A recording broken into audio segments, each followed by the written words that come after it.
Order, order. Dr. Julian Lewis to move the motion. Thank you very much, Sir David, and it's a pleasure to be able to introduce this important subject of investigations into fatalities in Northern Ireland involving British military personnel under your chairmanship. Now, I must say that my interest in this topic was first sparked by contributions made at an end-of-term debate by my honourable and gallant friend for Beckenham and my honourable and gallant friend for Filton and Bradley Stoke, both of whom are with us today, although one of them, sadly, as a PPS, cannot contribute personally to the debate. And the Defence Select Committee agreed to look into this question, and we delved into it very much from a point of view of what was technically possible and what was impossible to do for reasons of international law. And when we look back at the period of the Troubles, and we are solely concerned with that period from the beginning of the Troubles in 1969 to the signing of the Good Friday Agreement, there were 3,260 Troubles-related deaths. Of those, 238 were the result of engagements by military personnel. So we have over 3,000 deaths. We have over 200 involving military personnel. And what was exercising the concern of the committee particularly in the context of what had happened with soldiers being brought to court as a result of the much more recent campaign in Iraq, where thousands of potential cases appeared to be having to be investigated, and yet at the end of long and tortuous and expensive processes were finding to be without much or indeed any substance in the vast majority of cases, was a concern that a similar sort of process was now going to begin retrospectively in relation to those 238 military deaths that had occurred during the period of the Troubles. And in the course of the inquiry that we held, we took the advice of a panel of 4 distinguished lawyers who gave us evidence. And I drew a number of lessons from what they had to say. What they were telling us was this: it is possible, if it is decided, to draw a line under the events of such a long period in the past and so long ago, it is possible to do this. But what they assured us was not possible under international law was to do it in a selective fashion. They were quite clear that there are 2 conditions that have to be met if we wish to bring in, as the committee felt we should bring in, a statute of limitation concerned with Troubles-related deaths up to the date of the Belfast Agreement. And the 2 conditions were the one that I've already alluded to, which is the need that it must apply to everybody, and the second condition, which is a requirement under international law, which is that there must be a proper investigative process of deaths which have occurred, even though that may not lead, and indeed if there is a statute of limitations, that definitely would not lead to a prosecution. Now, I started to discuss this with various interested parties. The Democratic Unionists with whom I discussed this certainly want there to be a statute of limitation applying to the military forces, the police, and the security agencies. But they have grave difficulty with applying such a statute to former Republican paramilitaries. Only yesterday, and for the first time, and I welcome it, I was given the opportunity to have a discussion with the 3 of the Sinn Féin elected MPs to this Parliament. And they were interested, I think it's true to say, in something that already seems to apply to Republican paramilitaries, but they were not interested in something that would apply to the military, the police, or the security agencies. And there is a certain lack of clarity, to put it mildly, about what the present policy is. Because, and we discovered this in our discussions yesterday, there was a genuine failure to agree, even on the facts, as to whether the limitations that already exist on the sentencing that can be applied to convicted paramilitaries apply to service personnel as well. What are those existing restrictions? Well, I think we know what they are. As part of the agreements that have been reached after so many years, so many negotiations, so much death, so much tragedy, and so much trouble, it was agreed that no matter how great the offence, no matter how many the victims, no matter if you had killed dozens, scores, or even just a few individuals, if you were convicted under the terms of the agreement, and if you were a paramilitary, you could not be sentenced to more than 2 years in prison. So the likelihood is you would not serve more than 1 year in prison. But there seemed to be no agreement, and I don't know if the Minister will be able to enlighten us today. If not, I hope he'll write to us definitively, as to whether this restriction applies to the military. The Sinn Féin MPs definitely thought that it applied to the military. And yet, I had it previously explicitly put to me by a lawyer for one of the service personnel currently facing trial that this 2-year maximum limit, no matter how heinous the offence, to which a Republican or presumably any other paramilitary can be sentenced, did not apply to the military.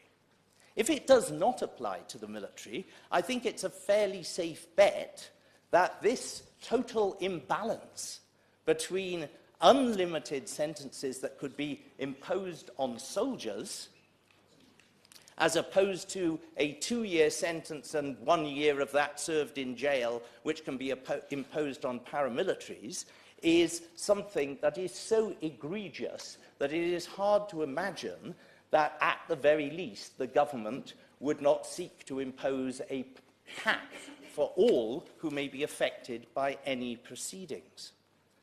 But I want to try and take a wider view with this, and I want to appeal to all the people who are involved in one way or another in the tragedy that was the Troubles of Northern Ireland, to try and take the broader view.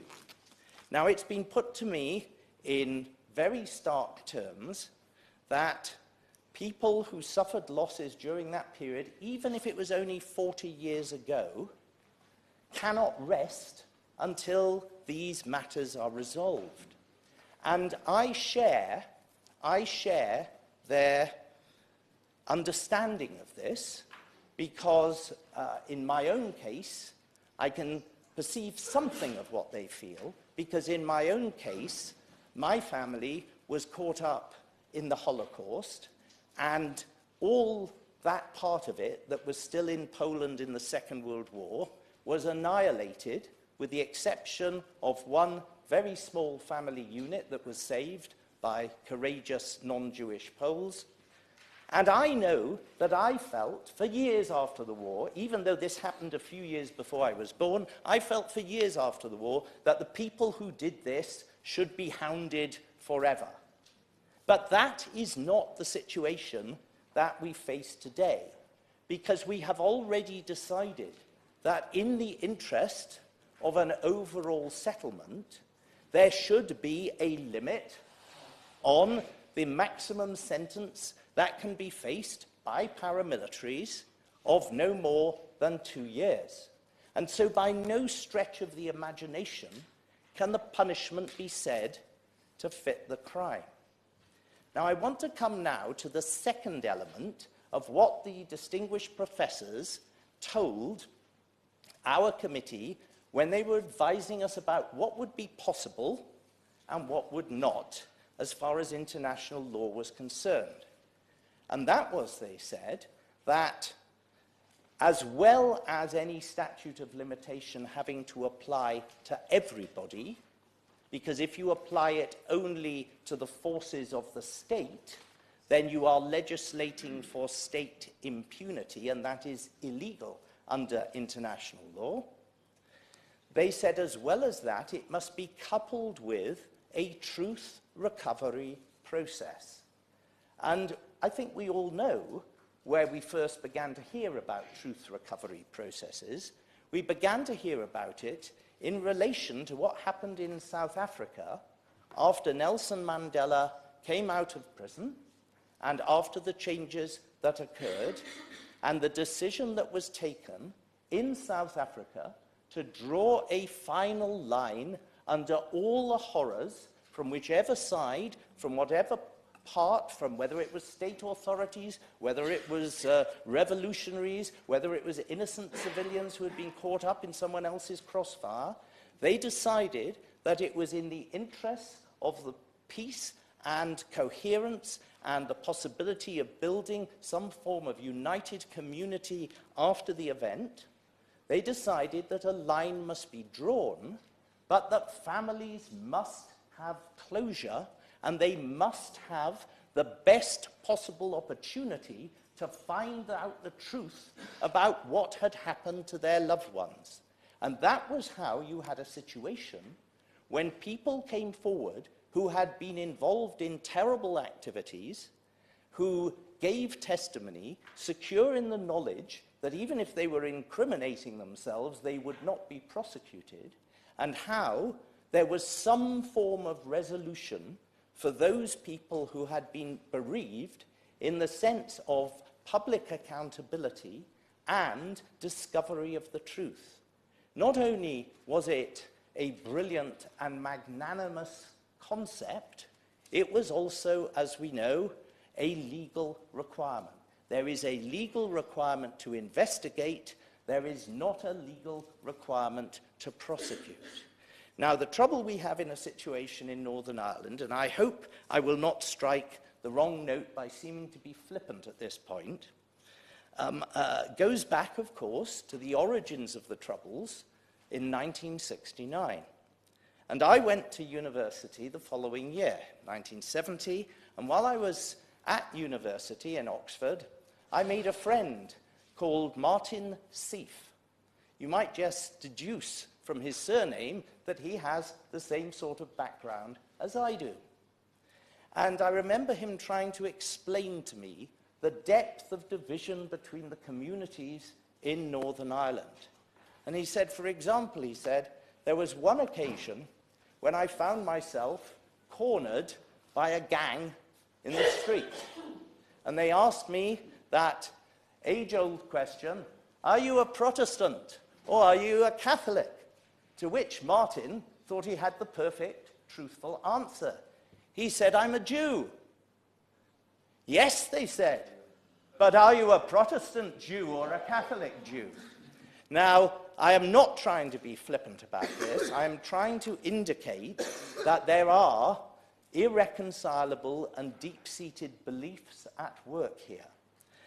In the role of the Defence Select Committee, our concern has to be for the welfare of the service personnel, and we do not wish to see circumstances where hundreds of old cases are reopened, even in the absence of any new evidence, which means that they are highly unlikely to be successfully brought to a conclusion if you regard it as being successful in terms of getting a conviction, but nevertheless, people are put through a tremendous ordeal at a late stage of their lives, and at the end of it all, in the vast majority of cases, it will almost certainly be found that they did nothing more than their duty and they didn't commit any offence at all.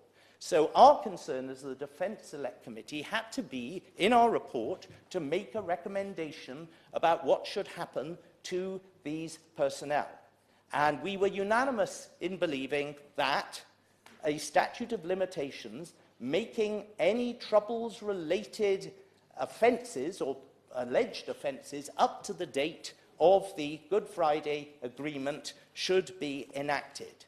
We felt it is for the government of the day to go wider and decide what other groups besides service personnel and associated police and agencies ought to be included in that.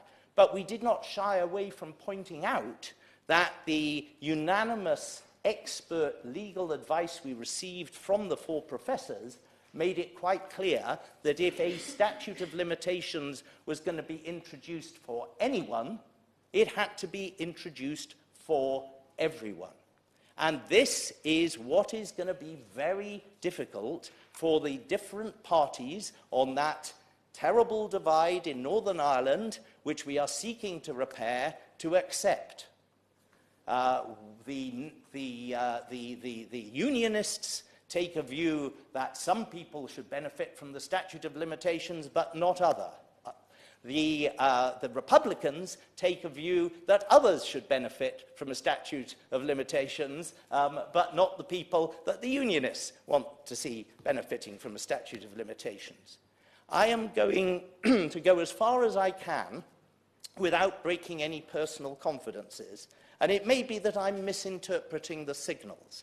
But from my conversations with people on either side of this argument, I sometimes get the impression that they are held captive by the response they feel they have to make to the people who elected them and brought them to this House. But I sometimes detect, perhaps I'm wrong, perhaps I'm misreading the signals, I sometimes detect that in their heart of hearts, they know that there is either going to be a solution for this issue which applies to everyone, or there is going to be no real solution that applies to anyone, but they will never be able to articulate it or to promote it. And I believe that it is a step forward that the government has said that it is going to hold a consultation, and that in that consultation the possibility of a statute of limitations will be one of the options aired. And I also believe that sometimes you must seize the opportunity to take a lead.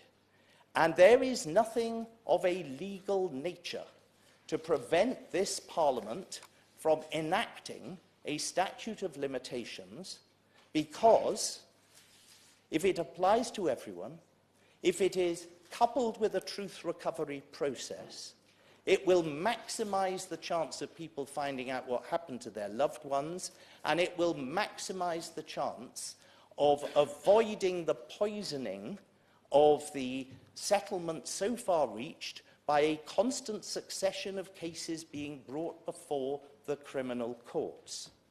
But there is another factor on which I wish to end, and which I hope the Minister will take back to his colleagues in the Northern Ireland office. And I was particularly impressed by it in the meeting that I had yesterday with 2 other colleagues, 2 Labour colleagues, in fact, and I met the Sinn Féin MPs. And from their point of view, it seemed to me, and I hope I'm not misrepresenting what they said, it seemed to me that one particular ongoing issue was the failure to hold inquests into the deaths of many of the people who died during the Troubles. And I just wonder if we could set to one side this route of trying to get to the truth by having a succession of old men with insufficient evidence against them nevertheless being dragged through the courts, if as part of an overall settlement we could all decide to go ahead with a statute of limitations applying to everybody, that might then open up the possibility of inquests being held, so a combination of inquests being held into the deaths that have so far not had inquests, and a truth recovery process when people know they can come forward and say what happened without any danger of incriminating themselves, that might not be the basis for a step forward. So David, in concluding, I would just say this. Today's debate is just one piece in an enormous jigsaw that people have been trying to put together in order to come to a conclusion that could enable the communities in Northern Ireland to live at peace with each other, and, as far as we're concerned, to ensure that soldiers who did their duty are not hauled through the court years after the event when no new evidence is available. And I do hope that people don't have too great an expectation that the production of an individual report or the holding of an individual debate will do anything other than add to the momentum. But one thing I think the Defence Committee can claim is that we have focused attention on one specific remedy that does offer a way forward. If it was a way forward with no disadvantages, then of course people would have signed up to it or something similar long ago. There are disadvantages to every policy you could do, and people are going to have to make sacrifices. And people do make sacrifices, and people have made sacrifices. And the question is it better to go down the route of endless court hearings and deepening divisions and poisoning of the links that have been slowly and gradually been building up of a more positive nature, or is it better to take a leaf out of the South African book? And I conclude just with this thought. After all that he went through, after all the people that he represented went through, if it's good enough for Nelson Mandela, shouldn't it be good enough for us and the Northern Ireland communities too? The question is that this House has considered the 7th report of the Defence Committee investigations into fatalities in Northern Ireland involving British military personnel and the government response as on the order paper. Ruth Smeeth. Thank you very much, David, and it's a pleasure to serve under your chairmanship. As ever, it is a privilege to follow my chair on the Defence Select Committee and to be rejoined by some of my former colleagues who served on the committee in the last Parliament as we discuss this issue. I don't intend to speak for long, but what I do want to do is talk about the people and why we need to handle this so delicately. Many colleagues will want to be aware that there are families who have been touched by this issue sitting in the gallery today. Every time we look at the issue of Northern Ireland, we need to remember this is about people on all sides of all communities, as well as the serving personnel who currently serve, who may want to serve in the future, and who served during the Troubles. This impacts every part of our military. And for me, I stand here today as chair of the Armed Forces Covenant Group, because it is that responsibility that we have raised within the conclusions and recommendations from the report. Given the current political situation in Northern Ireland, there has probably been, not for a decade, a more difficult time to raise these issues. And I do not envy the new Secretary of State, my neighbouring MP, the MP for Staffordshire Moorlands, in the way she's now got to deal with some of these challenges as they come forward. I don't think any of us would want to make that job more difficult in the months ahead as we try and work towards a political settlement in Northern Ireland. But these issues have an impact on people across the country, including our constituents who are ex-serving personnel. There is not a veterans' brunch or breakfast that I will visit. I have members of my own political party who served during the Troubles, who have regularly raised this with me, and by regularly I mean monthly, raise their concerns with me about what this may well mean for them as they approach their 70s and 80s, and the concerns that they may have legal action hanging over their shoulders. As hard as it is for the families who are still suffering the legacy of the Troubles, it is also hard for those people who served during that period of time, and we have a responsibility to them as well as the families, to give them reassurance going forward. And this has a knock-on effect on those people who may be looking to serve in the future. We have seen in Iraq and IHAT the knock-on effect. If we are continually looking to judicial responses, if we are continually looking to the law, then people will simply stop signing up because of fears about what will happen to them 30 or 40 years after their service. So these are not straightforward issues by any stretch of the imagination. But I think it was right that the Defence Select Committee explored it, and I am proud of the report that we have done. It raises the issue and puts additional burden on the Minister, and for that I apologise. However, these are issues that we can ignore no longer. We need a settlement that is agreed for all parties, whichever part of the conflict and the troubles they had been part of. Our brave service personnel were acting under orders. We asked them to do many things for us. We need to have their backs when they need us. So, as delicate as this is, and I hope everybody will approach it in the way that my honourable friends led the debate, we now need to move forward. We look to the Minister for guidance, and I hope that the recommendations of the report will be followed. Mr. Johnson. Thank you very much, Sir David. It's a pleasure to serve, to speak under your leadership. I am going to keep my remarks short. I've been struck down by that lethal man flu. It's very dangerous, sort of thing that would have seen the Minister in bed for a week. I'd say that. However, look, on this issue of historical allegations, I mean, I do feel at times that obviously I have a contemporary history in the military, and I have a history around the Iraq historical allegations team and so on. But I do think we cannot make it clear enough that individuals like me and those I serve with absolutely want to see the rule of law upheld in every nature and engagement that we are involved in. And it is completely wrong to assert that we are looking for some sort of cover-up, some sort of, some sort of enabling of illegal activities. It could not be more wrong. We join up to the military and we become part of it because we believe in it and we believe in that mission and we believe in what we're doing in making the world a better place.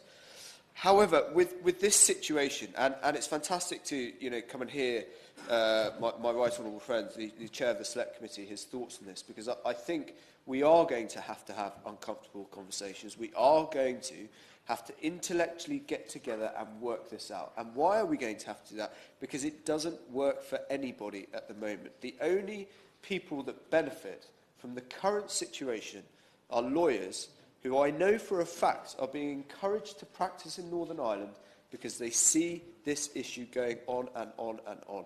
And I'm afraid that's not acceptable for the victims, it's not acceptable for the victims' families, and of course it's not acceptable for our armed forces. But we know that. So what are we going to do about it? I think we've seen a couple of options which are really clear and straightforward on the face of it, but actually represent deep challenges. And I would echo what the chairman of the Select Committee said, in that nobody is going to get a 100% solution out of this. And all I would gently say to those who continue this fight, and I will always continue it because I think it's the right thing to do, but for those who've been going in it far longer than me, is that there will come a time when my generation, whether they served in Northern Ireland, whether they have been affected by crime in Northern Ireland or any of the events, they will want to move on. And the sort of sympathy that is absolutely with those who have suffered wrong, whichever side of the divide they are on, will not last forever. And we have a unique opportunity to come together and work this out and make it work. And so, look, a statute of limitations I think is important, but you have to be so careful around how you apply it. The current situation where those involved in the Good Friday Agreement and acting for the paramilitary, you know, 2 years maximum sentence, security forces, it is not the case. That is such a binary issue that is not acceptable. We should have moved on from that. But I have huge sympathy with those who feel that they have been wronged in this process. In my own experience of dealing with people who perhaps have been killed on operations, who've lost sons or daughters or husbands or wives, is that ultimately what they really want to know is what happened. Of course, you want to see recompense. People talk about compensation, crime, time in prison. What they really want to know is what actually happened. And I don't think we are doing those affected by the Troubles a service if we carry on in this manner, which will in no way uncover what actually happened. This requires bold leadership. It requires somebody who is going to sensitively bring everybody together. And it will, of course, it will require compromises to be made, because the current situation is not reconcilable. And above all that, it requires courage. People talk about courage in the military and so on. But there is another element of this, this sort of moral courage, the courage to do things that are difficult because the bigger picture is worth it. Northern Ireland is clearly a wonderful place. It's got a bright future. The young people of Northern Ireland, I know, want to leave this in the past. But let's help them do it by really coming together in a mature, forward-looking way, with those who've been affected by it, the victims and the families, absolutely at the centre of it, but in a magnanimous way that can really achieve something for the families, but also halt, I'm afraid, the totally unacceptable practice of pensioners who've served in this country being relentlessly under scrutiny for things from which some people nobody else is alive to recount the incident. So let's seize the initiative of this report. I strongly welcome it. I'm very pleased that the government is going to go away and do a consultation on it, because we have to have these awkward conversations, because at the moment it doesn't work for anyone, and it's incumbent upon us as political leaders to not rest until we have solved this issue around historical allegations in Northern Ireland. Thank you very much, Sir David, and as always, it's a pleasure to serve under your chairmanship and to follow the three different views in many respects. But the three contributions from the three other members, all of whom I know have been incredibly engaged in this issue and thoughtfully considered it throughout the course of the Select Committee inquiry. It's a privilege for me to serve on the Defence Select Committee and to be a part of this inquiry process. But Sir David, when I was listening to our esteemed chairman, and I mean that respectfully, I was thinking of Otto von Bismarck's quote about legislation being a bit like sausages, and you don't need to see how they are made. But he and I have had many private conversations about this report. He knows very clearly that I and my party colleagues are not supportive of an amnesty. He knows very clearly that for many victims in Northern Ireland, victims from wherever they come, be they victims of republicanism, victims of nationalism, victims of unionists or loyalist paramilitaries, or victims of state forces. Victims collectively do not believe in an amnesty, nor are they interested in having the hope or the pursuit of justice snuffed out. So that's the environment in which I think it is important to consider this report. And this morning, Sir David, I was listening to Radio Ulster, and there was a contribution from Northern Ireland victims about Holocaust Memorial Day. And one victim, Alan McBride, who lost his wife on the Shankle Road, a lady who went to her local fish and chip shop to get an evening meal, and yet was blown up by the IRA. And he spoke about a day of reflection in Northern Ireland, which is the 21st of June. And I hadn't known this, but he shared the reason the 21st of June was selected. Victims across the province had sought to find one single day in the calendar in which there wasn't a Troubles-related death, and they couldn't. They couldn't find one single day where someone hadn't died as a consequence of the Troubles. They focused on the 21st of June because of solstice and because of a change in a culture and weather and hope and aspiration of warmth and sunshine. But our history is harrowing. It is harrowing. And anyone who has been personally or directly affected by it is left with the scars and is left with the emotion of the troubles of Northern Ireland. This report is about how we, and I'll use the phrase from a previous Defence Select Committee report, how we guard the guardians. How we look after those who protected society in Northern Ireland, not those who persecuted and prosecuted the most heinous crimes in Northern Ireland. 300,000 service personnel served in Northern Ireland. 300,000. 27,000 at their height, and 1,441 members, individuals, human beings that we as a nation asked to serve and protect our interests. They perished. They died. 300 individuals died as a direct consequence of engagement with security forces. 300 people, Sir David, does not mean 300 murders. And I think it is important to make that point. It doesn't mean that 300 people were murdered at the hands of the state. 300 people died engaging against the state. Legitimate deaths, deaths that arose out of conflict, deaths that arose out of those individuals that we asked to defend us, standing in the front line and defending us as best they could. With my honourable friend. Certainly. Thank you, and thank you, Mr. Chairman. And I want to thank my honourable friend and his colleagues on the Select Committee for the huge amount of work that I know that they have put in to this report and these conclusions. But would my honourable friend agree with me that there is a stark difference between someone who went out with murder on their mind to hurt and to kill in the pursuit of terrorism, and the brave men and women of our security forces and armed forces who went out night after night and day after day to serve and to protect, some of whom were involved in difficult operational decisions with very tragic outcomes. And that is what we should be protecting. Not anybody should be a terrorist on the Loyalist side, a terrorist on the Republican side, or somebody in the armed forces who went out with the intention to murder. That is not what this is about. It's about protecting those who are honourable, who went out to serve and protect. Thank you, Sir David, and I agree most fundamentally with my colleague from Belfast South. And the Honourable Lady has been engaged for almost a decade in the policy matters and implications that surround legacy issues in Northern Ireland. And I pay tribute to her for the work that she has done, because these are not easy issues,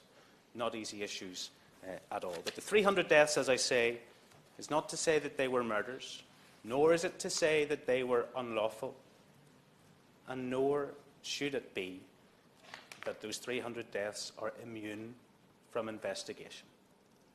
And I say that most clearly. They should not be immune from investigation. But I do want to quote from the report, Sir David. And this is a quote from the Who Guards the Guardians. It was led by the Honourable and Gallant Member for Plymouth Moorview into the IHAT inquiry. With the prospect of investigations into British deployments in Afghanistan and Northern Ireland, the Government must prove both in private but especially in public that in adhering to the pursuit of justice and the rule of law, it does not lose sight of its moral responsibility and its commitment to the Armed Forces Covenant and those who served. And I was disappointed to see that the Government dismissed those lines from the report. When we consider what we have attempted to do in Northern Ireland thus far with dealing with the legacy, I think this report fairly surmises the overall process investigations into fatalities in Northern Ireland has been deeply unsatisfactory. The instability of investigatory bodies, limited resources and manpower provided to them, and the continuing question marks over the independence has delivered a vicious cycle of investigation and re-investigation that fails both service personnel and their families and the families of those who died. Dealing with this issue, I respectfully suggest to the Minister, and the Chairman should know my views on this as well, dealing with this issue through the prism of Northern Ireland doesn't work. We, as parliamentarians who stand up in this national parliament, who ask individuals to put their life on the line for our protection and for our security should not be looking at this issue through the Northern Ireland prism alone. So consultation's fine, and I have nothing against people submitting their views. But the principles of which we're engaged in here go far beyond, in my view, the Northern Ireland context. And I'm not asking for anything that would be injurious to investigation or upholding the rule of law. When I say that, Sir David, I'm very and acutely aware that there are relatives of the Ballymurphy massacre sitting behind me in the public gallery. Relatives who have sought for years to achieve truth and justice for their loved ones. An incident that took place over a number of days in August 1971. I'd say this just very gently. It applies to their case, and it applies to many other cases in Northern Ireland as well. The pursuit of truth and justice are two noble pursuits. One does not always lead to the other. You can have truth but not get the justice you seek. You can have justice and not get the truth you think you know. So that's the mix that we deal with in Northern Ireland.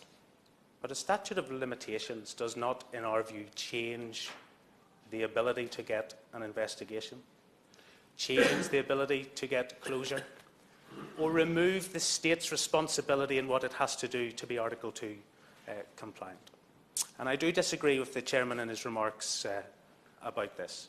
1973 was a watershed when the investigatory process in Northern Ireland was fundamentally changed because there had been questions of the impartiality or the suitability of investigations. A watershed. The state can have confidence that where there have been investigations post-1973, that the system, that the process was robust and was Article 2 compliant. And again, I will acknowledge that with the Ballymurphy massacre families here, 1971 predates that. And I stand not in the way of any victim who seeks to pursue justice for their loved ones. It's wrong to say that a statute of limitations has to be extended to both state and non-state actors. Wrong. Because when we propose a statute of limitations, we are doing it on the basis where the state has discharged its duty. This is not immunity. This is not state immunity. This is not protection for a protected class of people. This is the state saying where there has been an investigation and nothing came of it, we will move on after a defined period of time. And that's why, Sir David, I think the Prism of Northern Ireland is wrong in this context, because that will apply in 4 years' time to Afghanistan. And that will apply in 5 or 6 years' time to Iraq. And a 20-year statute of limitation period could apply to armed conflicts throughout the world, provided we do not deviate from what are international standards. So I don't accept that this has to be all-encompassing or not. And I do draw the distinction between the way in which this government in London created conditions that were preferential for the perpetrators, but seemingly did nothing for the protectors. If we're looking for equivalence in the system, then it doesn't just fall to the 2 years under the early release scheme. That is a key part, and there is a distinction. 2 serving members of the security forces were in prison at the time of the Good Friday Agreement, and they did not benefit from the 2-year release scheme. They did not benefit from it. But the perpetrators of paramilitarism and the heinous acts in Northern Ireland kept no records, have no files, and provide no honesty or truth in a process that could lead to justice for the loved ones of their victims, be they members of the security forces or not. Another clear disparity. But taking this out of Northern Ireland, if you'd asked the Northern Ireland parties to agree to an on-the-run scheme, they would have asked you to run on. But the Labour government did produce an on-the-run scheme. that went out of its way to give comfort to those who had committed heinous paramilitary acts that they would not be pursued for prosecution. Now, Sir David, the state, our state, this country, this government has given no protection to the people they asked to engage on our behalf, have given no protection to security force personnel that served in Northern Ireland or in other conflicts, but they were prepared to give odious on-the-run letters to paramilitaries in Northern Ireland. John Downey was a famous example. He killed 11 members of our security forces in Hyde Park and 7 horses associated with their work. And when he was brought to the Old Bailey, he produced an on-the-runs letter. I have an assurity from this state that I will not be prosecuted for my actions, and John Downey walked. There is no parallel with how our state should be protecting the people that we asked to protect us and the way in which there has been a casual or laissez-faire protection for paramilitaries. I think the legal evidence that we received was interesting, it was compelling, but more importantly, albeit there are different views and different ambitions and different perspectives on the Northern Ireland issue, most importantly, our expert witnesses agreed that the UK Parliament has entirely within its own power to enact such a statute, and we call upon government in the next Parliament to do so as a matter of urgency. That's the nature of this report. That's what we're asking for from our government. And whilst there will always be different ambitions and different tactics and different approaches in Northern Ireland is but one part of this process. The decision today, and the decision for this government, is whether they are prepared to redress the approach to legacy, redress the approach to our service personnel, and start protecting those who protected us. Thank you, Sir David. I thought that speech by my honourable friend, the member for Belfast East, was astonishing and deeply, deeply moving. Thank you. This is personal to me. I'm one of the 300,000 soldiers that served in Northern Ireland. I completed 7 tours there as an infantry officer. I spent 3 years there. I first went in 1970, the early months of 1970. I went as a 20-year-old second lieutenant. To be honest, I was utterly shocked. For the first tour that I took part in, to be operating on the streets of my country with weapons. This was not the sort of soldiering I had expected. After all, I'd been at Sandhurst since 1967. We withdrew from Aden in 1967. We had a year of peace in 1968. And then the British Army was sent into Northern Ireland in 1970. I was very uncomfortable about it, to be honest. And I recall when I went into Northern Ireland just after the start of 1970, we were deployed to Londonderry. And we were deployed principally to protect the Catholics. I remember I even had a Catholic girlfriend for a time. I was unmarried.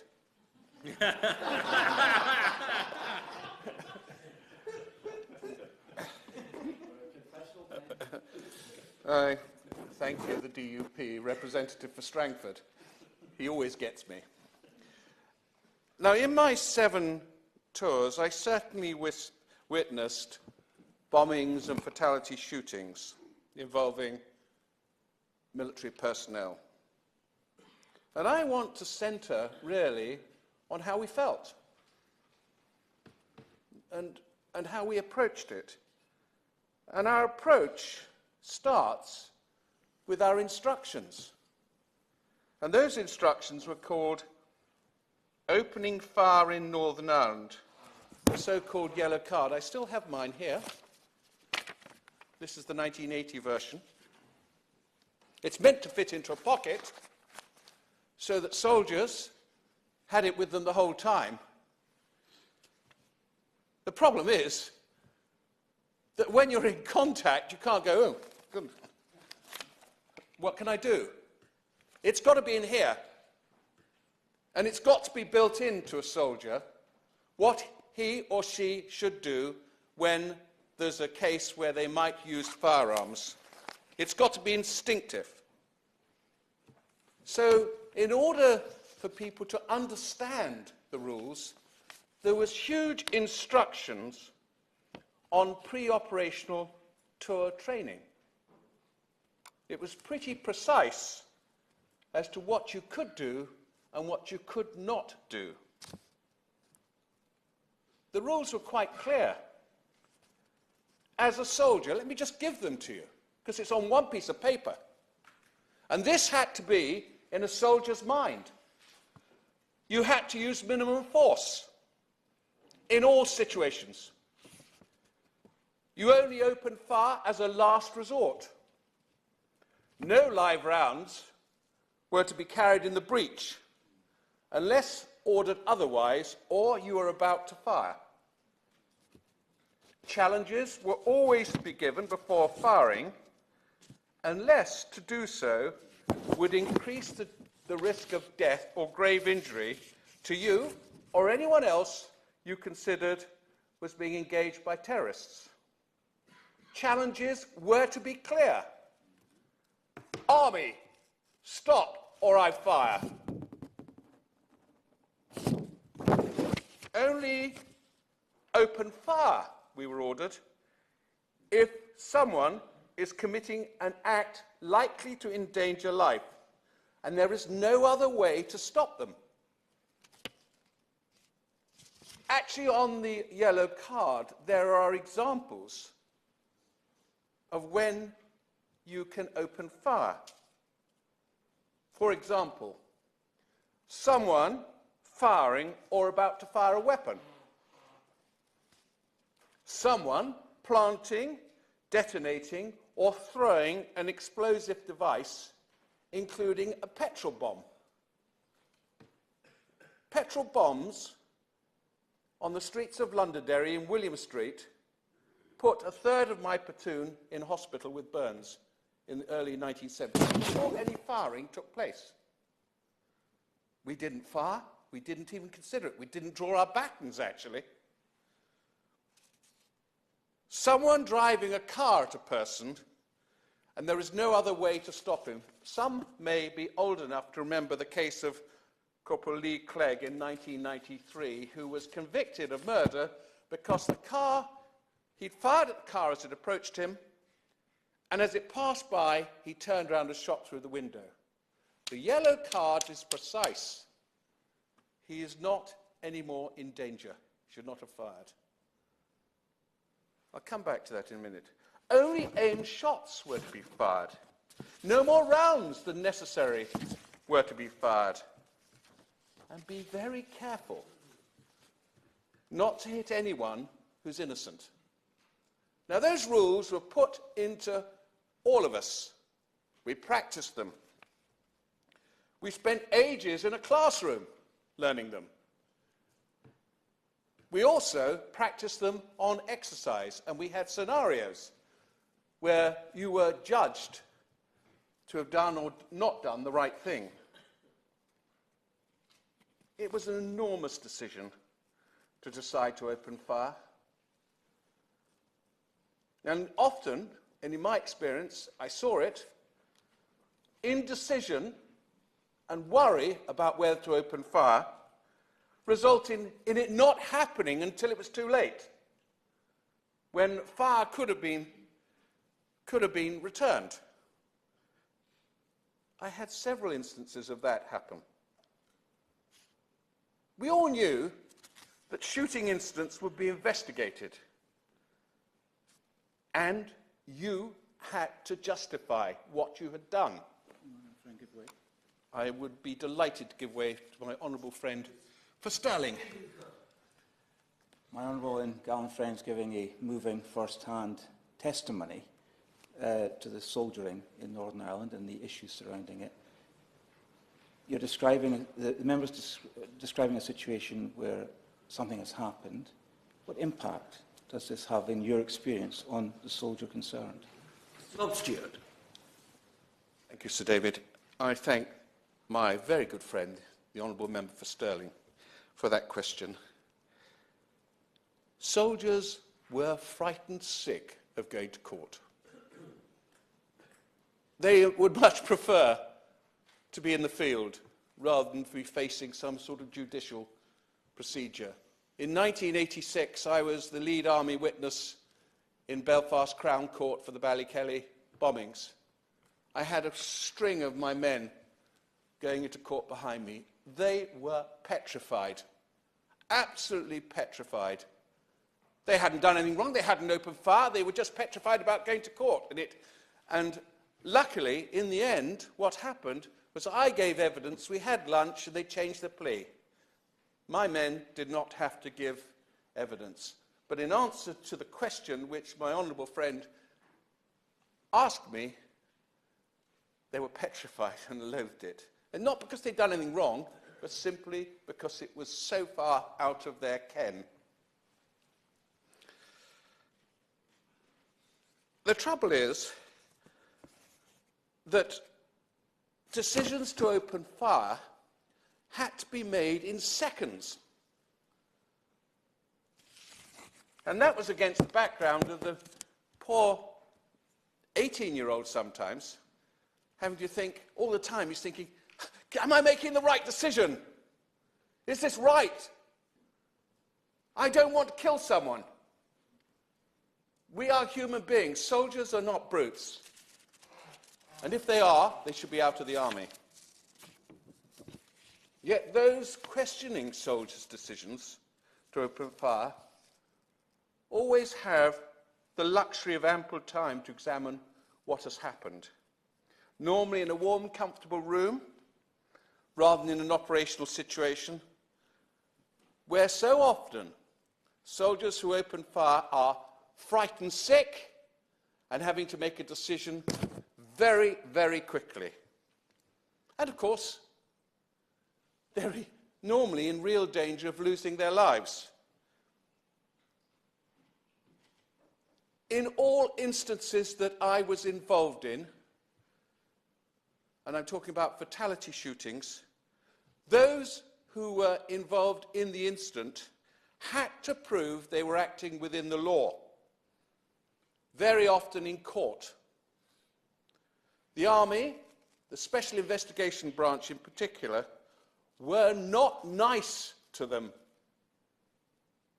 There was no cozying up. The interrogations, and such as they were interrogations, were not cosy. In 1978, I remember telling two soldiers that they were to be investigated and possibly charged with manslaughter. They had just saved their own lives by using their pistols to extricate themselves from a deadly situation, and they were shaking from their experience. They accused me, their officer, of abandoning them, and they used pretty right language about me. I felt rotten, as I totally understood how they felt.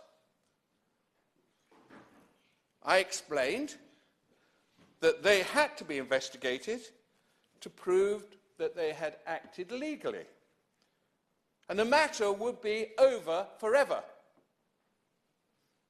I believed then that was right. But in recent years, I've been increasingly worried in case I was wrong. And in that case, I've let my men down very badly by what I said at the time. Now, as politicians, we have a duty to ensure that soldiers, like my two men in 1978, are protected from retrospective investigation if it's happened before, especially into events that we believe were fully investigated at the time and are now long in the past. Thank you, Sir David. Thank you very much for the opportunity to speak in this matter. And can I thank those honourable members who have spoken, and in particular my gallant friend as well, because he is a friend, and we do share a bit of banter on many occasions, but we've also had the opportunity to serve in uniform, and that's something that we both have a recognition of. And also I'd like to thank my honourable friend and colleague for East Belfast, who is also, in his contribution, I think he made probably one of the best speeches I've heard in a long time, one that certainly we all recognise and could resonate with, because it's right from his heart, and well done to him as well. I can thank those who have been a part of producing this report. The high quality, the hard work that has went into this report is evident, and on behalf of the right-thinking people of Northern Ireland, those who serve Queen and Country there, thank you. Thank you for investigating with an impartial eye that has not been swayed by any propaganda, and thank you for seeking to do right by those who laid physical and mental health on the line for the safety of each corner of this United Kingdom of Great Britain and Northern Ireland. I declare an interest, Sir David, having served in the Ulster Defence Regiment for 3 years and in the Territorial Army for 11.5 years as a part-time soldier. It's always something I've been pleased to serve in uniform. It was something I always wanted to do as a young boy, and the opportunity came when I was 18 and I did so. Thank you. The report is very clear. Between August 1969 and July 2007, over 300,000 soldiers served in Northern Ireland as part of Operation Banner, the longest continuous campaign in the history of the British Army. These soldiers were deployed to support the Royal Ulster Constabulary and other security forces, and that is height more than some 27,000 military personnel operated out of bases in more than 100 locations across the whole of the province. I was one of those men in part-time uniform, and I'm proud to have been so. Operation Banner resulted in the death of 1,441 serving personnel. 722 of those were killed in paramilitary attacks. Over the same period, British soldiers were responsible for the deaths of around 300 people, some of whom were civilians. This fact sets the scene very well. Imagine that all around you, your brothers in arms have been blowing up, trapped, beaten to death. You're under command and order, and you know that the only way of surviving is to keep your head down and follow orders, and you do that. So you see the unbelievable, you touch the untouchable, and 30 years later, after flashbacks of the unforgettable face of death and destruction, you rebuild your life. You raise your children, your grandchildren, you try to return to civilian life. Forget what you've seen. You get to your state pension and settle into retirement, and then one day you get a knock on the door, and someone is preparing a case to prosecute you for following those orders. If they ask you for a description of your colleague's last seconds as he gasped for breath and your arms having been blown up, you could very, very easily describe that. It's irrevocably and indelibly imprinted in your mind. However, asking for details of individual outings and cases will be very, very different. You followed orders. That's the only detail you really needed to know, and as the honourable gentleman in his contribution to it actually outlined exactly what the soldier does. And if you needed any real live evidence of that, the honourable gentleman put that forward in a very, very succinct way. You followed orders. You didn't question an order or ask for a brief on the order given. You followed it. That's the job that you did.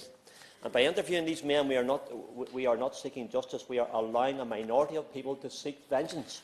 Not against specific perpetrators, against anyone who dared to wear a uniform. And that was the only crime, being British and serving the Queen.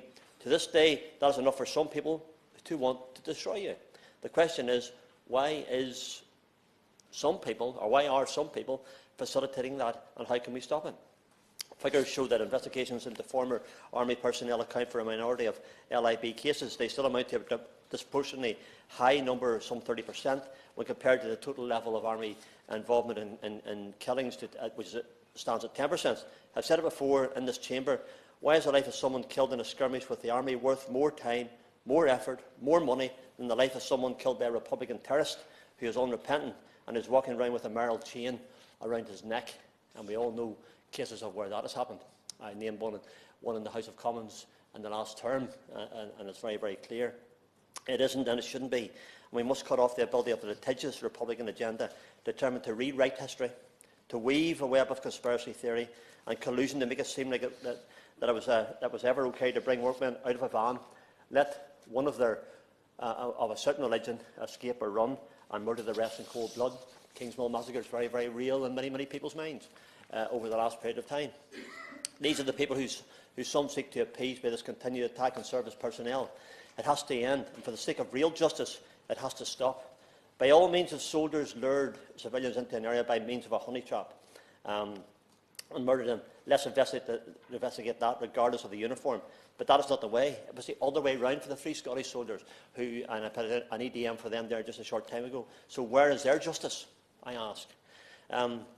It's not a level playing field, and it needs to be level. Lexi Cummins' family from West Tyrone and Serban need the closure that has been given to those who sought the investigation into Bloody Sunday. My own cousin Kenneth Smith, family still mourn. Do they not deserve the time that has been wasted on dragging old men out of their bed on the mainland and ask questions that was above their pay grade when they simply followed orders in a country where possibly half the people despised them for their uniform, and perhaps half of those people were willing to do something about it? I'm quite happy to, yeah. Thank you very much, Sir David, and I thank my very good friend, the Honourable Member for Strangford Loch. I just want to pick up on one point my honourable friend said. You said they followed orders.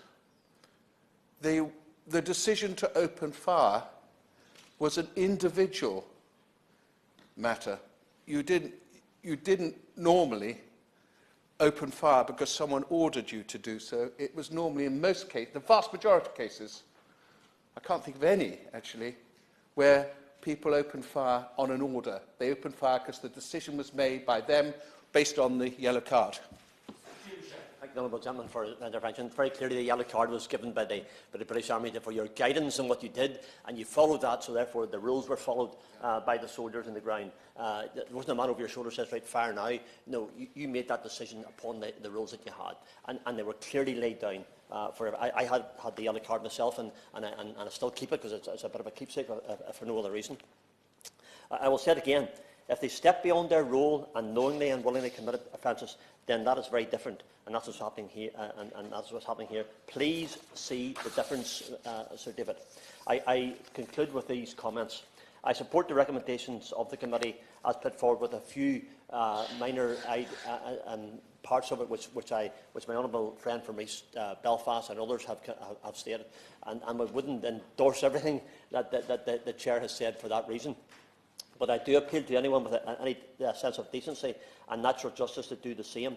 Government needs to act. I'm appealing to respond to those who wore a uniform and as one who still lives under the threat, not of prosecution, but my British service life, as others in this chamber, gallant members and very gallant members have said. Please put the resources where they are best met, and that is not persecuting. And I use that word on purpose, and I say that deliberately.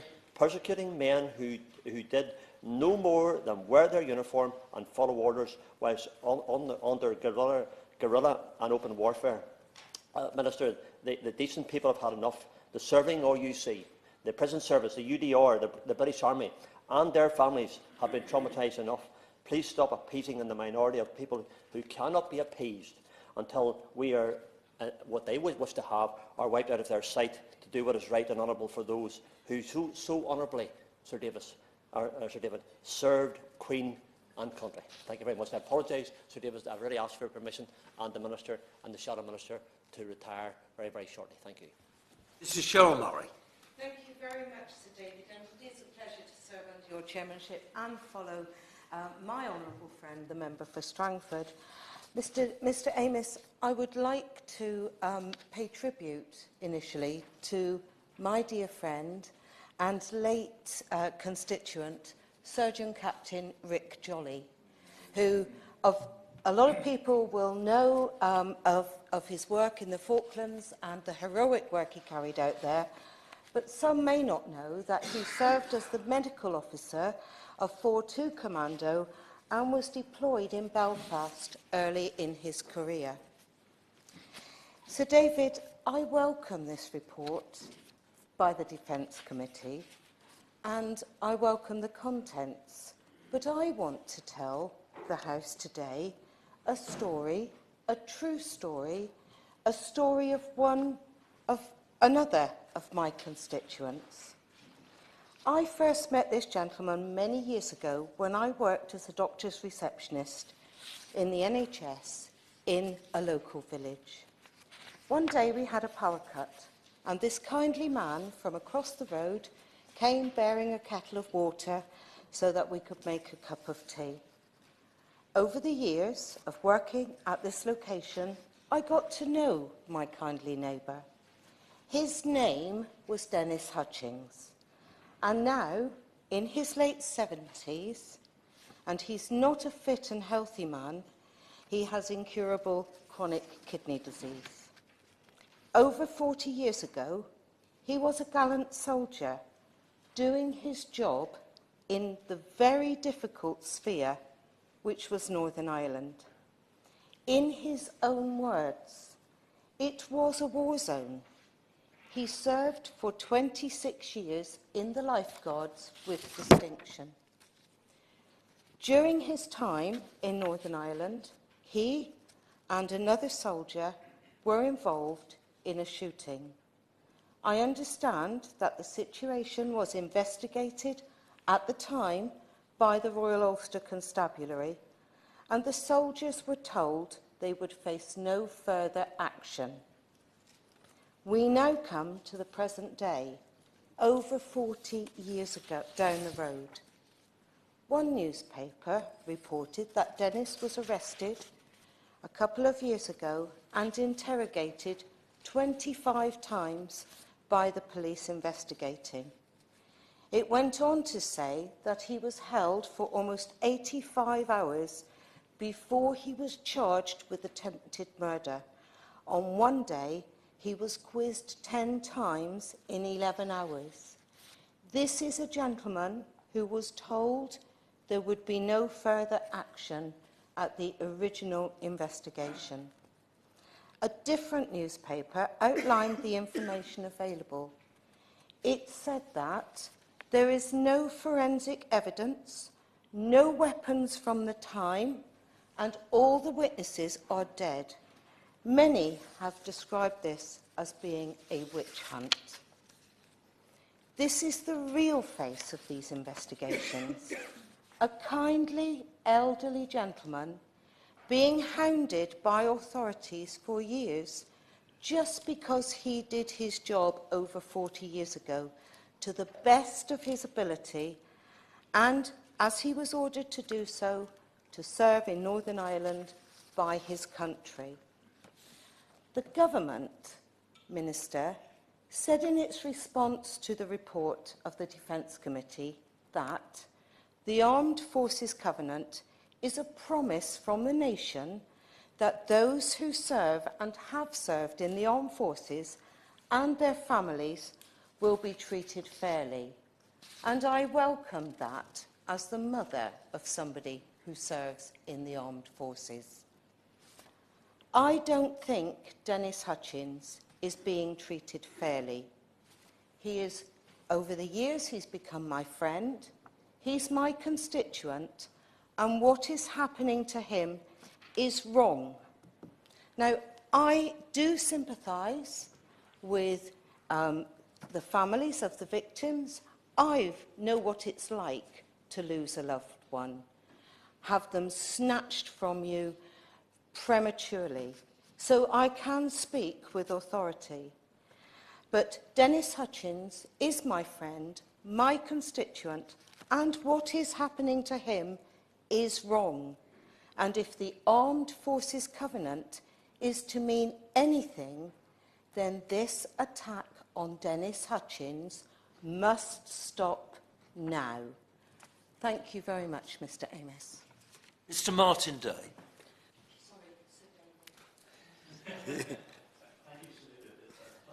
To serve under your chairmanship today in what has been a very interesting and thoughtful debate into the fatalities in Northern Ireland involving British military personnel. I'm very grateful to the Chair of the Defence Select Committee, the Honourable Member for New Forest East, for his detailed explanation of the Committee's deliberations and I think you would need the wisdom of Solomon to come up with a true solution to this problem, and I do not envy the Minister when he comes to sum up at the end of the debate. We've heard many examples today of how stressful the process has been for the individuals and families involved, many left in limbo while investigations drag on. As we know, the Legacy Investigations branch of the Police Service for Northern Ireland is currently reviewing all deaths attributable to the security situation that occurred in Northern Ireland between 1968 and the Good Friday Belfast Agreement in 1998. Any decision by the Legacy Investigations branch to prosecute is, of course, referred to the Director of Public Prosecutions for Northern Ireland, and this is an independent process without UK government involvement. We must have confidence in the institutions of the police and the judiciary in Northern Ireland to serve the people, and it is for Stormont to reform them if they are not serving well. And I certainly hope we can see Stormont functioning again fully in the future. That said, none of us wants our former members of the armed forces, or current members for that matter, to be treated unfairly when accusations of wrongdoing are made. We all know already that the huge backlog of cases in the Iraq Historical Allegations team meant that serving and former serving personnel faced extended periods of uncertainty over accusations which had been made, and we must have adequate resources for the investigation of allegations so that this does not happen again, or in this case. We all support the idea of justice being done, but that also includes fairness to our armed forces personnel who are entitled to due process in answering allegations made within a reasonable time frame.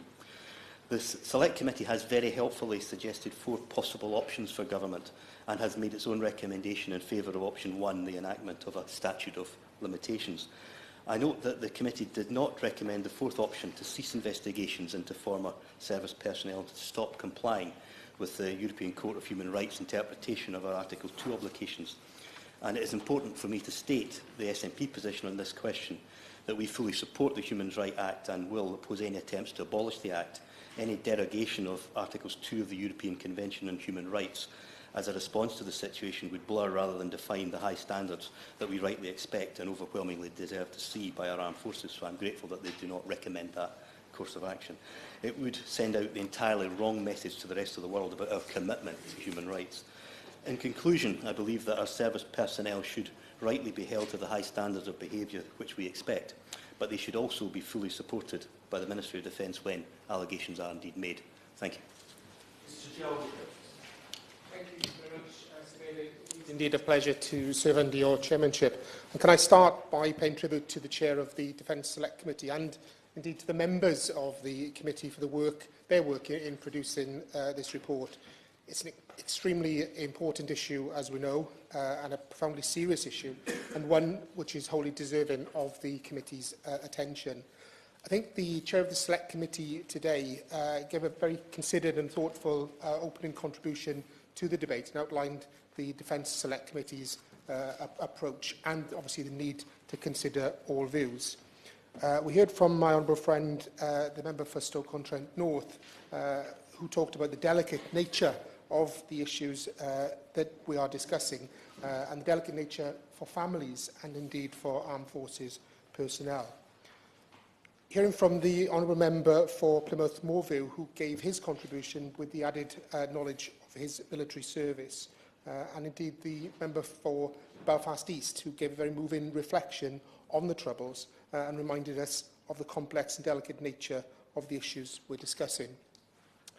And the honourable member for Strangford, who gave his personal reflection of his time in uniform, as did the honourable member for Beckenham, who both as a young infantry soldier serving in Northern Ireland, and finally the honourable member for South East Cornwall, who gave an account on behalf of one of her constituents and the links to the Armed Forces Covenant.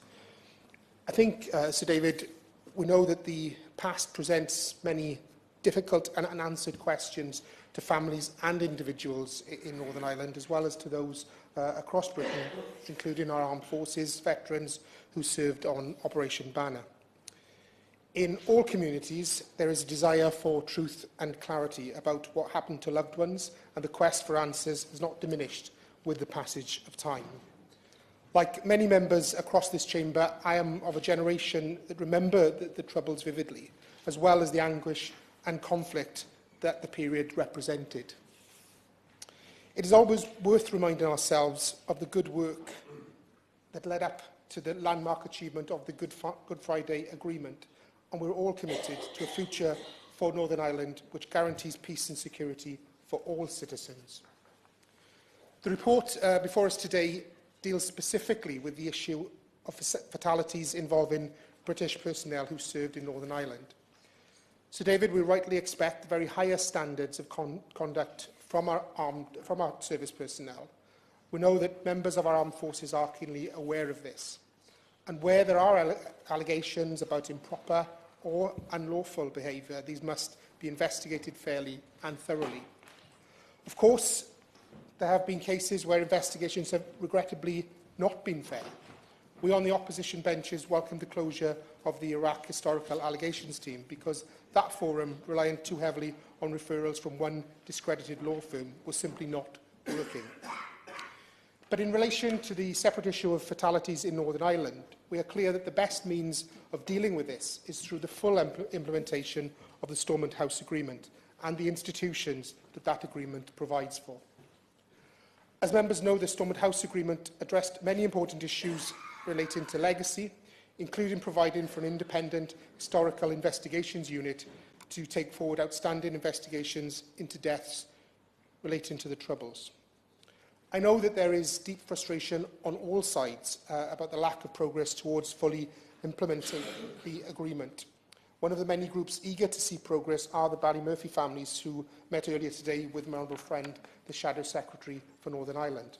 I know their desire for progress is shared by all parties. The frustration at the lack of progress is also a point that the committee's report makes only too clearly. And I fully recognise the committee's view that the status quo is simply not sustainable. As David, who's morphed into Mr. Burke, we all want to see progress made in resuming power sharing in Northern Ireland as soon as possible.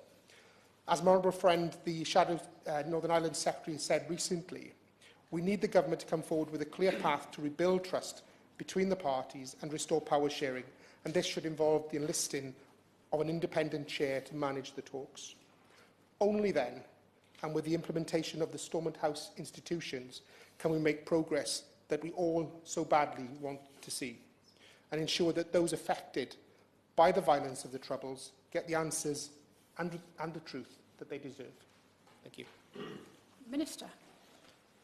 Mark, a pleasure to serve under your chairmanship. I start, of course, by reminding the House of my interest as a member of the Army Reserve, although Northern Ireland is one of the few places that I haven't seen operational service. And I'm very grateful to my honourable friend, the member for New Forest East, both for his committee's thoughtful report on what is a sensitive and a complex issue, and for securing this debate, and indeed for some of the incredibly powerful contributions that have been made this afternoon by the honourable member for Stoke North, who, as we've heard, focused on people, by my honourable friend for Plymouth Moorview, who has been such a champion in this area, and I'm particularly grateful to him for his concern about my health. I not been laid low with man flu, and I would probably say to him gently that as a fine Royal Engineer, if I was, I probably wouldn't seek the sympathy of the committee. I'd just man up and get on with it.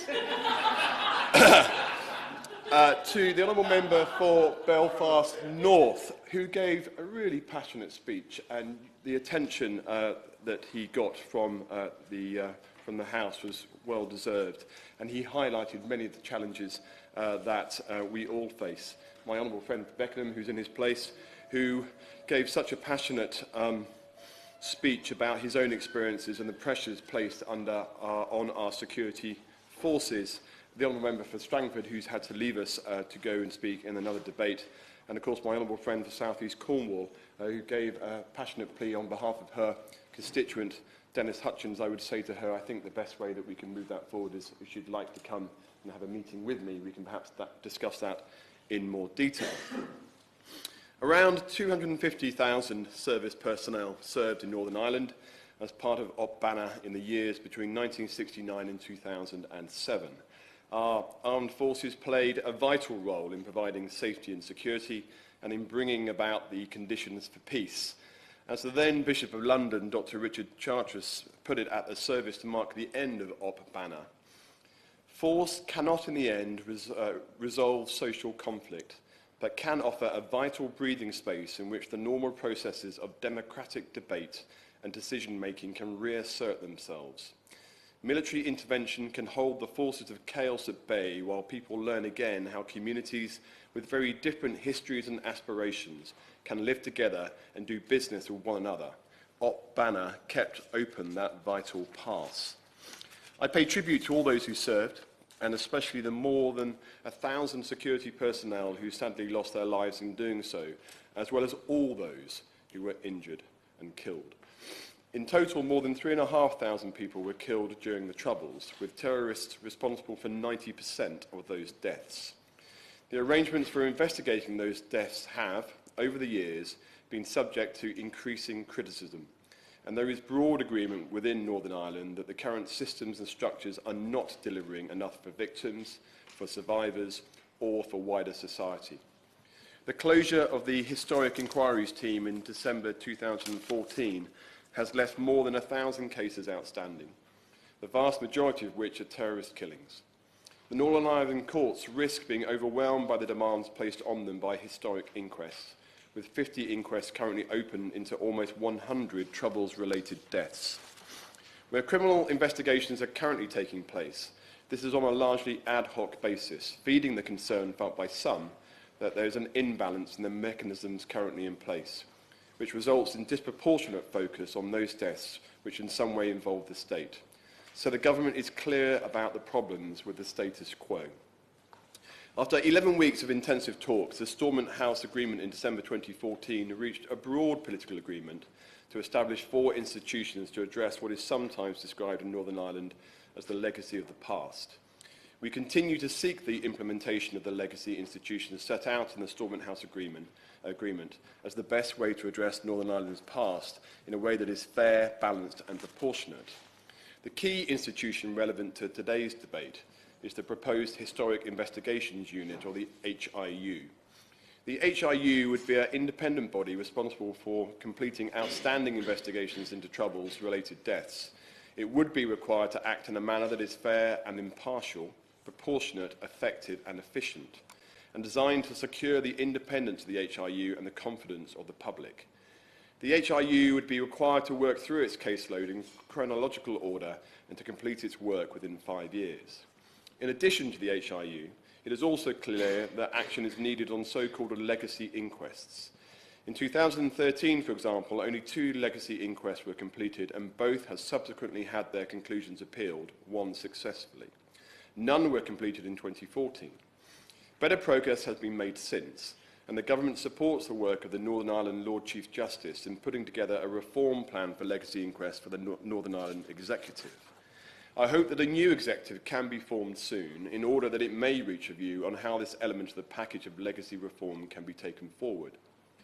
The government is committed to the Stormont House Agreement and believes that the next phase is to consult publicly on the details of how the new institutions could work in practice.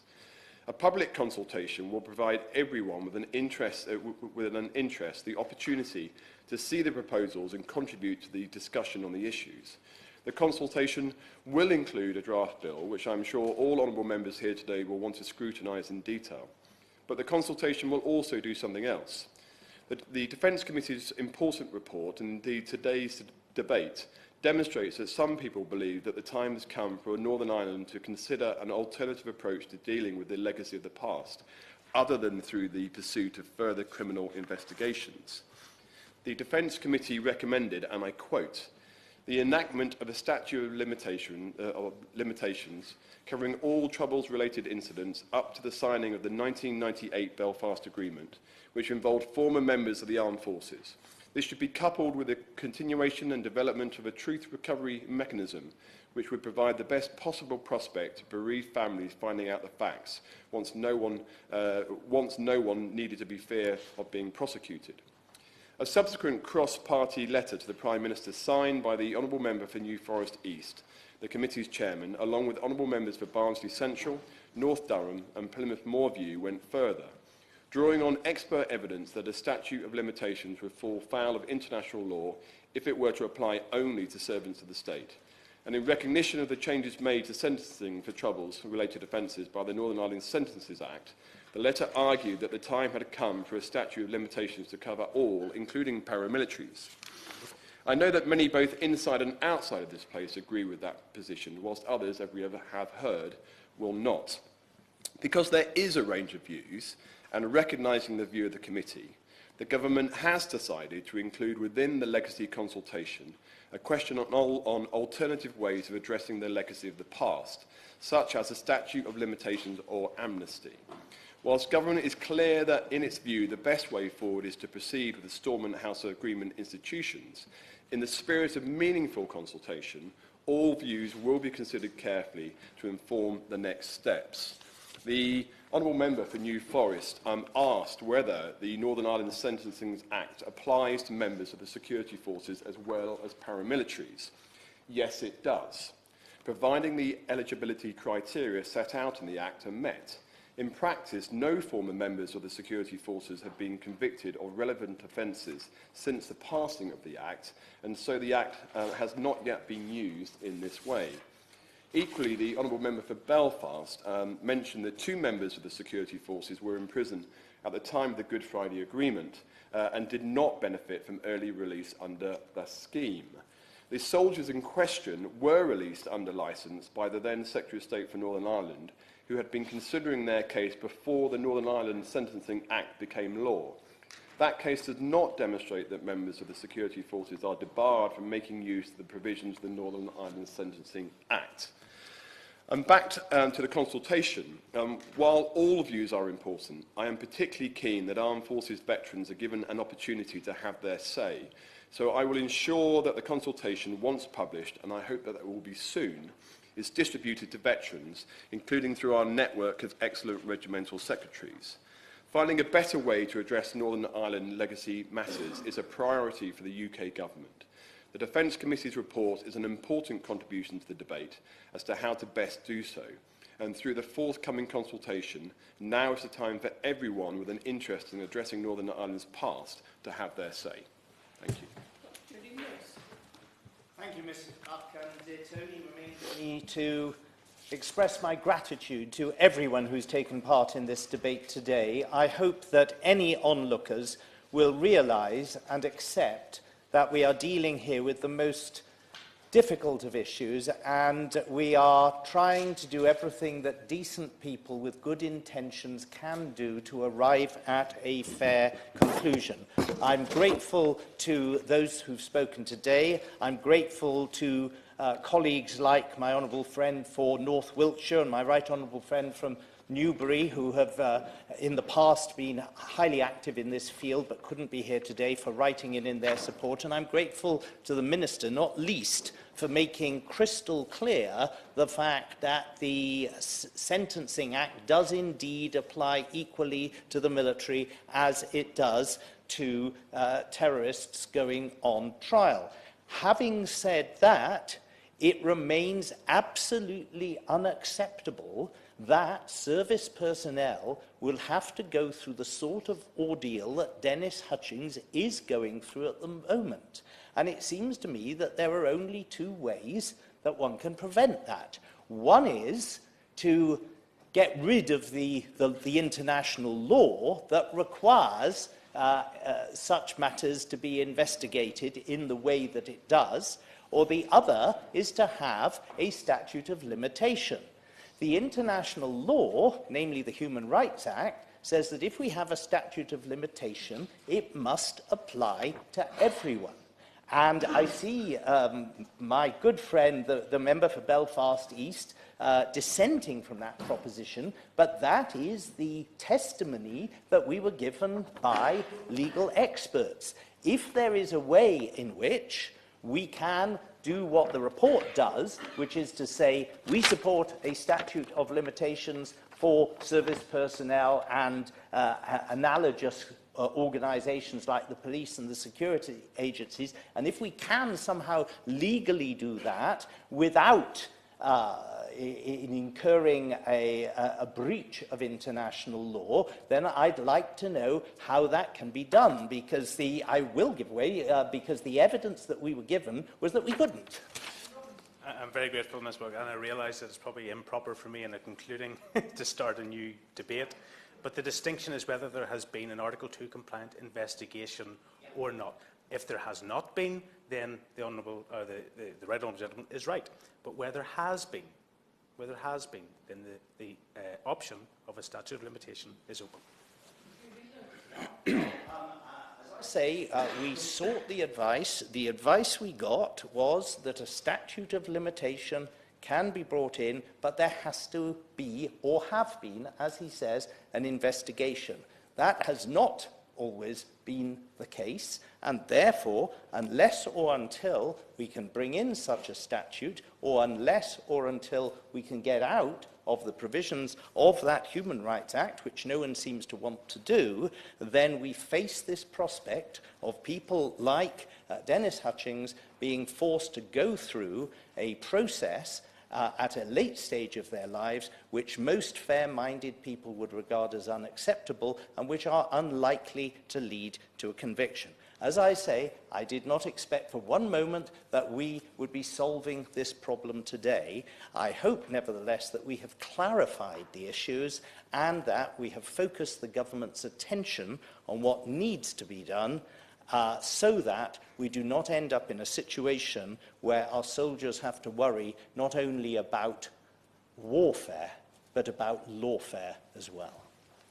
The question is that this House has considered the 7th report of the Defence Committee investigations into fatalities in Northern Ireland involving British military personnel, HC 1064, session 2016-17, and the government response, HC 549. As many of that opinion say aye, the contrary no. I think the ayes have it. The ayes have it.